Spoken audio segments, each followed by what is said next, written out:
How narcissists use silence against you, and how to stop it. They stopped talking to you 3 days ago.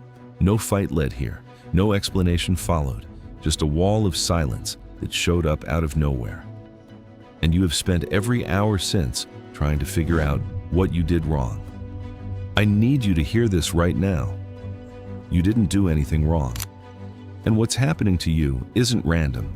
It's not them needing space. It's not them processing. It's a documented psychological control tactic, and it is working on you exactly the way it's designed to. Here's what makes it so dangerous. There's no insult you can quote back, no moment you can point to and say, that was abuse. Just an absence. An absence is nearly impossible to prove as a weapon. By the end of this video, you will understand exactly what their silence is doing to your brain, why it works even when you know it's happening, and the one response that strips it of all its power. Stay until the end. Because the way almost everyone tries to stop this is the exact thing that keeps it going. First, why silence is their weapon of choice. Most control tactics take effort.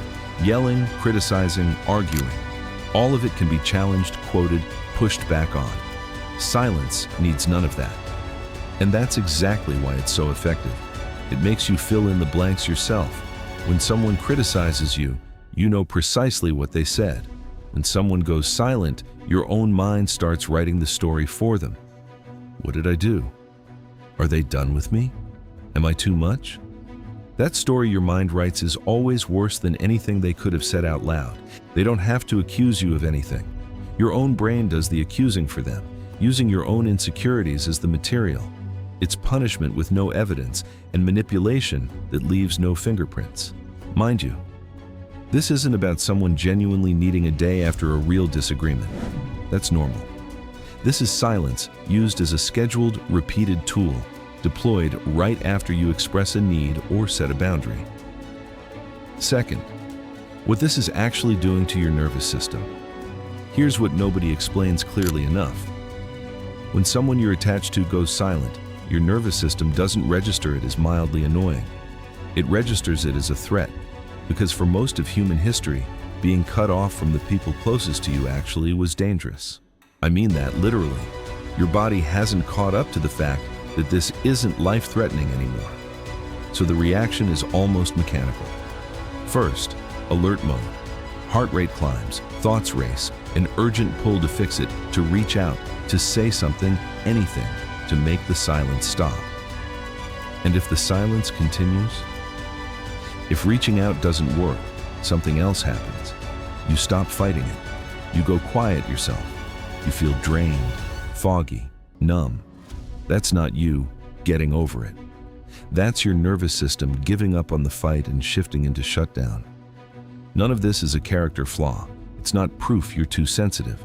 It's a nervous system doing exactly what nervous systems are built to do when connection feels severed. Quick question for you before we go further. Drop a comment. Have you ever caught yourself apologizing for something you weren't even sure you did, just to make the silence stop? You are not alone in that. Keep reading, because point 3 is where this gets uncomfortable. Third, why they're watching you the entire time. This is the part that changes how you see the whole dynamic. While you're spiraling, checking your phone, rehearsing an apology for something you didn't do, they are not sitting in oblivious peace. They are watching, waiting to see what you do with the silence. Did you text first? Did you cave? Did you post something that shows you're upset? Every reaction confirms something for them. The silence is working. They still have your attention, your anxiety, your energy, without doing or saying a single thing. That reaction is the entire point. A narcissist doesn't need you happy. They need you engaged. And someone anxiously waiting for silence to end is about as engaged as it gets. Your discomfort isn't a side effect of their silence. It is the product. Here's what this looks like played out in real life. Picture someone raising something reasonable, calmly. I wish you told me you'd be late. Instead of a conversation, they get nothing. No response that night. Nothing the next day either. On day 3, worried they did something unforgivable, they send an apology. For what? They're not even sure. Within the hour, the silence lifts. Warmth returns like nothing happened. What actually happened? A reasonable request got met with punishment severe enough that the person raising it ended up apologizing instead. And the silence lifted the exact moment it got what it needed. Not a resolution, a concession. Do that enough times, and something quietly rewires. The person stops bringing things up at all, not because it stopped mattering, but because avoiding the silence started mattering more. That is the real cost, not the hours of discomfort, the slow erosion of what you're willing to say out loud. It doesn't only look like this in romantic relationships either. This is the part people miss completely. A parent who goes cold for days after their adult child makes a decision they didn't approve of. A friend who stops responding to texts the moment you set a boundary about their behavior. A boss who suddenly becomes unreachable and short right after you asked for something reasonable. A raise, a day off, credit for your work. Same mechanism, different relationship.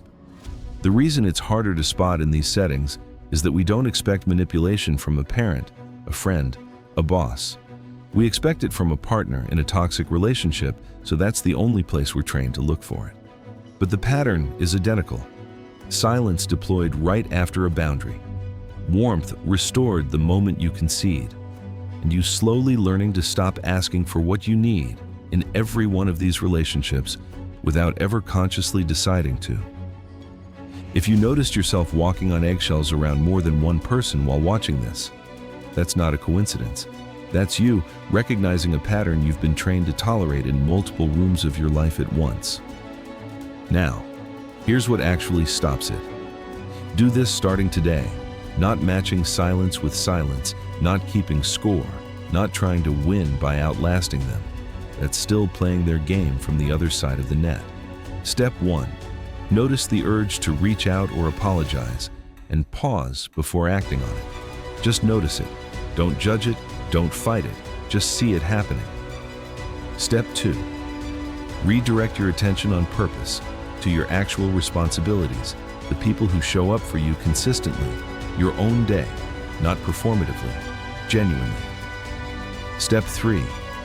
Stay consistent even when the silence continues longer than you expect.